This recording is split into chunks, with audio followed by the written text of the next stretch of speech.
بسم اللہ الرحمن الرحیم۔ سورۃ الفاتحہ، مختصر تعارف اور تفسیر۔ تعارف: سورہ فاتحہ نہ صرف قرآن کریم کی موجودہ ترتیب میں سب سے پہلی سورت ہے، بلکہ یہ پہلی وہ سورت ہے جو مکمل طور پر نازل ہوئی۔ اس سے پہلے کوئی سورت پوری نازل نہیں ہوئی تھی، بلکہ بعض سورتوں کی کچھ آیتیں آئی تھیں۔ اس سورت کو قرآن کریم کے شروع میں رکھنے کا منشا بظاہر یہ ہے کہ جو شخص قرآن کریم سے ہدایت حاصل کرنا چاہتا ہو، اسے سب سے پہلے اپنے خالق و مالک کی صفات کا اعتراف کرتے ہوئے اس کا شکر ادا کرنا چاہیے اور ایک حق کے طلبگار کی طرح اسی سے ہدایت مانگنی چاہیے۔ چنانچہ اس میں بندوں کو وہ دعا سکھائی گئی ہے جو ایک طالب حق کو اللہ سے مانگنی چاہیے، یعنی سیدھے راستے کی دعا۔ اس طرح اس صورت میں صراط مستقیم یا سیدھے راستے کی جو دعا مانگی گئی ہے، پورا قرآن اس کی تشریح ہے کہ وہ سیدھا راستہ کیا ہے۔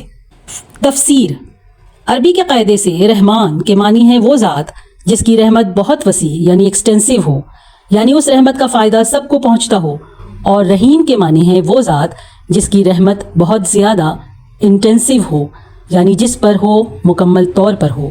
اللہ تعالیٰ کی رحمت دنیا میں سب کو پہنچتی ہے، جس سے مومن کافر سب فیضیاب ہو کر رزق پاتے ہیں اور دنیا کی نعمتوں کا فائدہ اٹھاتے ہیں۔ اور آخرت میں اگرچہ کافروں پر رحمت نہیں ہوگی، لیکن جس کسی پر یعنی مومنوں پر ہوگی، مکمل ہوگی کہ کوئی نعمتوں کے ساتھ کسی تکلیف کا کوئی شائبہ نہیں ہوگا۔ رحمان اور رحیم کے معنی میں جو یہ فرق ہے، اس کو ظاہر کرنے کے لیے رحمان کا ترجمہ سب پر مہربان اور رحیم کا ترجمہ بہت مہربان کیا گیا ہے۔ اگر آپ کسی عمارت کی تعریف کریں تو در حقیقت وہ اس کے بنانے والے کی تعریف ہوتی ہے، لہٰذا اس کائنات میں جس کسی چیز کی تعریف کی جائے وہ بالآخر اللہ تعالیٰ ہی کی تعریف ہے، کیونکہ وہ چیز اسی کی بنائی ہوئی ہے۔ تمام جہانوں کا پروردگار کہہ کر اسی طرف اشارہ کیا گیا ہے۔ انسانوں کا جہان ہو یا جانوروں کا، جمادات کا جہان ہو یا نباتات کا، آسمانوں کا جہان ہو یا ستاروں، سیاروں اور فرشتوں کا، سب کی تخلیق اور پرورش اللہ تعالیٰ ہی کا کام ہے، اور ان جہانوں میں جو کوئی چیز قابل تعریف ہے وہ اللہ کی تخلیق اور شان ربوبیت کی وجہ سے ہے۔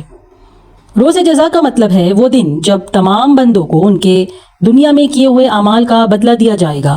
یوں تو روز جزا سے پہلے بھی کائنات کی ہر چیز کا اصلی مالک اللہ تعالیٰ ہے، لیکن یہاں خاص طور پر روز جزا کے مالک ہونے کا ذکر اس لیے کیا گیا کہ دنیا میں اللہ تعالیٰ نے ہی انسانوں کو بہت سی چیزوں کا مالک بنایا ہوا ہے۔ یہ ملکیت اگرچہ ناقص اور عارضی ہے، تاہم ظاہری صورت کے لحاظ سے ملکیت ہی ہے، لیکن قیامت کے دن جب جزا و سزا کا مرحلہ آئے گا تو یہ ناقص اور عارضی ملکیتیں بھی ختم ہو جائیں گی۔ اس وقت ظاہری ملکیت بھی اللہ تعالیٰ کے سوا کسی کی نہیں ہوگی۔ یہاں سے بندوں کو اللہ تعالیٰ سے دعا کرنے کا طریقہ سکھایا جا رہا ہے، اور اسی کے ساتھ یہ واضح کر دیا گیا ہے کہ اللہ تعالیٰ کے سوا کوئی کسی قسم کی عبادت کے لائق نہیں، نیز ہر کام میں حقیقی مدد اللہ تعالیٰ ہی سے مانگنی چاہیے، کیونکہ صحیح معنی میں کارساز اس کے سوا کوئی نہیں۔ دنیا کے بہت سے کاموں میں بعض اوقات کسی انسان سے جو مدد مانگی جاتی ہے وہ اسے کارساز سمجھ کر نہیں بلکہ ایک ظاہری سبب سمجھ کر مانگی جاتی ہے۔ صدق اللہ العظیم۔ Narrated by سبین Abbas. ویڈیو پسند آئے لائک کیجیے، کامنٹ کیجیے، شیئر کیجیے اور اس چینل کو سبسکرائب کیجیے۔ جزاکم اللہ خیرا کثیرا۔